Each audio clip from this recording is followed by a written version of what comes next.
Tonight, a Mid-North property raided by police and the RSPCA, but the owner denies claims of animal neglect.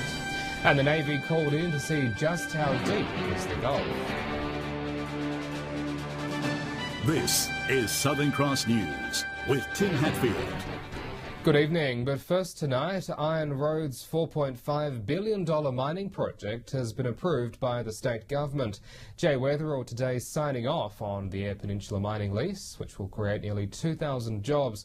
Despite the Central Iron Project becoming Australia's largest magnetite mine, some local farmers have voiced their anger at the project.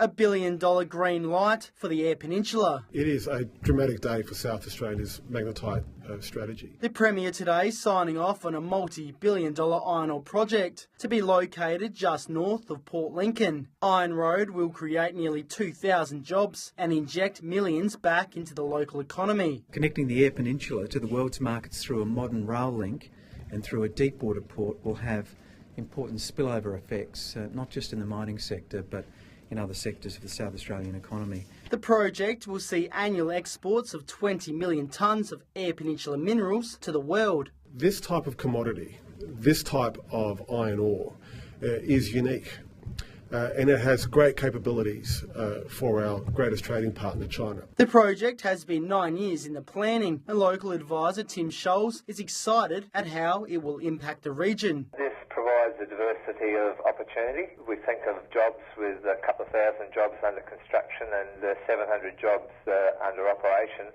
This brings with it infrastructure that other industries can use to, market to the world. While there may be financial gains, regional farmers are now seeking legal advice, concerned their land may be impacted. We're extremely unhappy about the government's decision, and if this corridor is to go ahead, it will actually literally split our farming enterprise in two. Iron Road must now meet 127 conditions, including its impact on agricultural land, but the state government are confident they will meet those positions. Jason Kemp, Southern Cross News. The RSPCA and police have swooped in on a remote Mid-North property today after receiving a tip-off about claims of animal neglect, but the owner has denied any claims of poor treatment. Keziah Sullivan has the details. At around 9 o'clock this morning, police and the RSPCA reported to this property here on Buggy Road at Baroota, around 30 minutes out of Port Pirie. Several hours later, the police emerged with a female in the rear of the police car. It's unknown how many dogs are inside the property, but the owner reached out to Southern Cross News today to explain her side of the situation. She was out feeding her horses when she believes authorities cut her fence and entered the property. They went through the gate, I don't know even how. Probably they cut the chain and the padlock. I have chain and padlock on the gate. The RSPCA were investigating claims that the woman was neglecting animals on her property. Miss Ryan says she's done nothing wrong and is being targeted by dog breeders in Adelaide. Nasty complaints from nasty, jealous breeders of dogs, mainly of Pomeranians, and also just nasty people. She was taken to the police station, but the police are yet to lay any charges. As of this afternoon, the RSPCA confiscated 27 dogs from the property and one had to be put down. Miss Ryan has since been taken back home, and while she admitted to having an untidy property, she claimed the animals weren't affected. My animals are in excellent condition. They are fed, they are watered, they are loved, they are walked, they are everything. The property is several acres large and the condition of the animals and the residents was unable to be seen. Keziah Sullivan reporting there. Sharp Airlines has announced today it will cut its services between Adelaide and Port Augusta effective from the end of the month.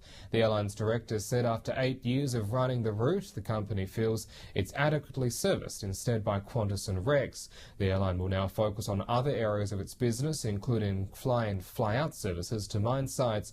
Port Augusta's Mayor Sam Johnson has today expressed his frustration, but says there are other airlines interested in picking up the route. While other companies looking to secure a slice of state government supply contracts had the chance to meet those responsible for procurement today, the Meet the Buyer event aims to give regional businesses the same opportunities as their city counterparts. For regional industries, it's difficult to secure lucrative state government contracts due to the distance between rural and metropolitan areas, while businesses had the chance to meet the buyers today to put their foot in government doors. We're very keen for the government to get out of the city and get into the regions, and the Upper Spencer Gulf region is one of the most important economic zones in the state. Meet face to face with a whole range of agencies that have got that capacity to provide work to local businesses. Business owners sat with those responsible for the purchase of goods and services. The industry advocate says securing time with procurers is a big challenge for businesses outside of Adelaide, and this event helps build relationships. So not only do businesses know who to talk to, but they know which agency is selling or buying what. Mr Hamilton Smith says recent changes in procurement policies have boosted the work given to South Australian businesses. We've got it up from a little over 50% of state government spending going to local South Australian businesses to nearly 90%. The local Chamber of Commerce says knowledge gained today will be a powerful tool for companies pursuing government contracts. You can actually sit with the people who have the information and the avenues to provide your information to, so that they can provide that to the appropriate people. John Hunt, Southern Cross News. A report released by AAMI says Port Augusta is the #1 hotspot for animal collisions in South Australia. As the cooler months set in, we're seeing more animals on our roads, and AAMI is calling on drivers to be vigilant. Close calls and unfortunate collisions on our roads. And according to an AAMI report, the Port Augusta region is seeing the most amount of animal collisions in the state, especially in autumn. As we lead into the cooler months, the days do get shorter, which means that we're sharing the road much more often with animals, as they do tend to travel more frequently during dawn and dusk. Motor insurance claim trends from 2016 show that around 32% of animal collisions happen between March and May.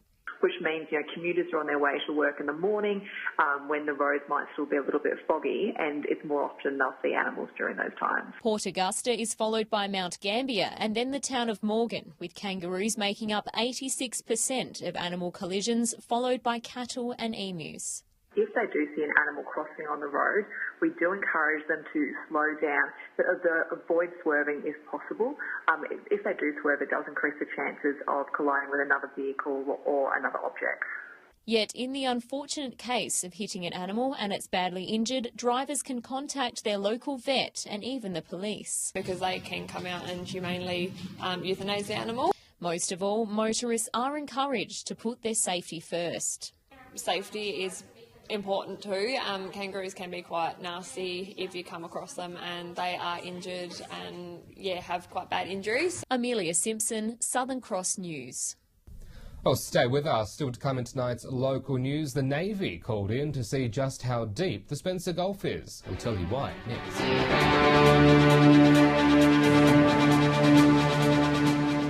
Welcome back. A Broken Hill lawyer has been elected the president of the Far West Law Society. Rachel Story has been working as a solicitor in the Silver City for 5 years, and she says she has 4 key areas she wants to tackle. Although she's only just been elected, Rachel Story says she's prepared for the responsibilities in her new role. Well, it represents the interests of local lawyers and the interests in relation to justice issues of the people of Far West, New South Wales. Having been in her own practice for 5 years now, she has big plans for the region. They include 4 key areas she wants to focus on, including additional support for local lawyers and improving accessibility for people in the region. There are long distances involved, and certainly the people of Broken Hill and Wilcannia and Menindee all deserve to be able to access a lawyer in a timely fashion. Ms Story wants to meet with other lawyers and firms in the region to discuss what issues they may have. Another project she is passionate about is delivering a drug rehabilitation facility to the city. At the moment, there's no drug rehabilitation facility in Broken Hill at all, and people have to travel to Sydney or Dubbo or Adelaide to rehabilitate. And that's an extreme impost on them. And she says it's important to understand the concerns surrounding law in the region. Broken Hill in particular is made up of public and private solicitors, so they can have often competing interests and sometimes very similar interests. So ensuring that I'm representing both those interests when I go to Sydney for the regional presidents' meetings. Patrick Royenke, Southern Cross News. Naval planes will be flying over the Spencer Gulf for the next 10 weeks as part of a survey of the ocean depth. The Royal Australian Navy is conducting the research, which will update data used by shipping vessels. The floor below the surface of the Spencer Gulf's waters is under examination. Navy planes are flying high above to survey the depth of the ocean and improve the charting quality of the area. At the moment, the narrow shipping channel that leads up towards Whyalla is surveyed to a high standard, but a lot of the waters surrounding that are surveyed to a much lower standard. It's important for the Navy to inspect and monitor these conditions so larger ships can know the depth of the water. With ship line spacings of several hundred metres or in some cases even more, so potentially there was room for dangers to exist between those lines. The 10-week mission started in April and will carry right through to June, with the planes clocking up 35 hours of flight time a week. The aircraft will be operating again tomorrow, just depending on the weather. It'll either be in Gulf of St Vincent or Spencer Gulf. And if you want to catch a glimpse of the planes, you'll have to venture out into the waters. I don't think you'll actually see anything from Port Pirie, but generally the aircraft will be operating fairly well out towards the centre of the Gulf. Keziah Sullivan, Southern Cross News. Well, after significant floods and staff shortages late last year, the SES is calling on the Port Augusta community to get involved and volunteer. Ahead of National Volunteer Week next week, those who have already joined say it's a great way to give back to the community. Hoping for a different outcome to the tight year before, the Port Augusta SES is looking for people to suit up in orange. We need more volunteers for storm season, so we are training people up now in preparation for storm season this year. Last year we were pretty thin on the ground. We don't want to be that way this year. Starting with a basic training course, volunteers can give anything from a few hours a week. It sounds very daunting to start off with, but there's a basic training followed by more intense training. The basic training will go from 4 to 6 weeks. Then after that, the secondary, more intense training will go for 3 months. Volunteers already part of the SES say it's one way to be part of the community. Always with a good group of guys, always willing to have a laugh. Or to give back. Just knowing you're there any time of day, day or night, helping your community. With winter months come more call-outs and more people needed to help the community. Ahead of Volunteer Appreciation Day on Monday, the SES is urging people to get on board. Just roll up to your local unit, speak to your unit manager or training officer, and they will show you the pathway required to becoming an SES rescuer. The SES will take part in Volunteer Appreciation Day in Port Augusta on Monday. Amelia Simpson, Southern Cross News. Oh, stay with us. When we return after the break, Whyala's Art Gallery embracing the colours of the season with this year's autumn exhibition. We'll have a look next.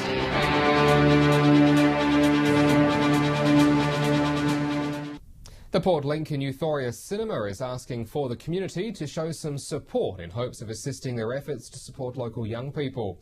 The cinema, which is operated by West Coast Youth, is urging the town to support its events and programs, which in turn will see it donate the majority of its profits back into the community. The cinema, which is mostly run by volunteers, also provides a support network in hopes of further developing skills.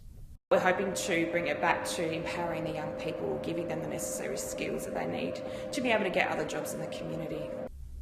Well, as we near the end of autumn, the Whyalla Art Group is celebrating the season with an exhibition at the local gallery. Locals are being encouraged to visit and see the talent on display for themselves. As we approach the twilight of autumn, members of the Whyalla Art Group have drawn inspiration from the colourful season. The annual autumn exhibition is up and running again, with a variety of art styles on show at the local gallery. There's some good work, and it ranges from all types of painting, from oil painting, watercolours, acrylic, silk paintings. There's quite a good mix. Over 30 are on display, with some celebrating local landmarks, while others are up for interpretation. Ms Jones says the art group is going strong, with a number of out-of-town members taking the time to enter a piece. It's excellent that we've got 34 paintings entered this year from all the Whyalla Art Group members, and they're very talented people. And Ms Jones herself has contributed to the exhibition. Her striking painting of an autumn leaf has combined bronze colours mixed onto a white canvas. She says while she did aim to paint a leaf, it has turned out different to what she expected. I just thought, well, I'll do a leaf, and it evolved without, well, it didn't end up the way I planned, but it sort of evolved. The exhibition runs until the end of the month. John Hunt, Southern Cross News. Well, it's been a pretty mixed bag of changes to the region's fuel prices this week, and motorists are being encouraged to shop around. Here's Patrick with this week's Fuel Watch. Some prices are up, some are down, and there are a few holding steady. The start of May has been unpredictable. Starting with unleaded as usual, and we see Port Pirie go up ever so slightly. Port Augusta and Whyalla have both seen no movement for another week, while Port Lincoln has gone down just a tad and still sits on 129. Here in Broken Hill we're averaging 128 exactly. In Adelaide they are starting to recover from last week's spike, the price down by 3 cents and now on $1.36. And heading into diesel now, and Port Pirie now joins Port Augusta on 126 a litre. Whyalla is up by a cent and a bit, Port Lincoln is breaking even, and Broken Hill has seen a slight drop. Adelaide rounds out the board, their price has jumped up and is now $1.24. Now be sure to remember that these prices are the regional averages and they do not reflect any one particular outlet. If you happen to find a spot that does sell unleaded or diesel for cheaper, drop us a line on our Facebook page. Tim. Thank you, Pat. We'll stay with us after the break. A look at how the local weather is shaping up for the next few days as we approach the weekend.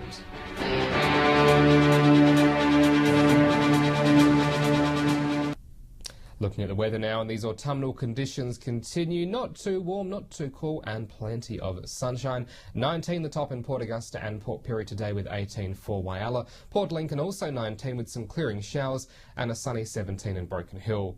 On the national satellite, a high south of the region is keeping our skies fairly fine. Out on the Gulf waters, the winds to 15 knots and northerly, seas below a metre in southerly, sunrise at 5 to 7.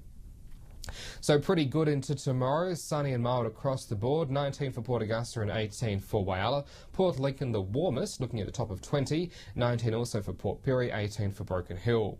And they're looking at the next few days, a fine 21 to wrap up the week in Port Lincoln, much the same into Saturday as well. Cleve on 20, then 22 for Friday and Saturday. Woodner 22, then 24. Whyalla with 20 to wrap up the week, then 22 for Saturday. Port Augusta 21, then 24 as we roll into the weekend. Kadina 20, then 22. Port Pirie 21 for Friday, then 23 for Saturday. 18 for Clare, then 20 into the weekend. Broken Hill 22, then 24 for Friday and for Saturday. And that is the local news for this Wednesday evening. Good to be back with you. Don't forget, as always, you can stay up to date with us on Facebook and on Twitter, and you can also drop us an email. We'll see you back here tomorrow night from 6:30. I'm Tim Hatfield from the team here at Southern Cross News. Have a good evening. Good night.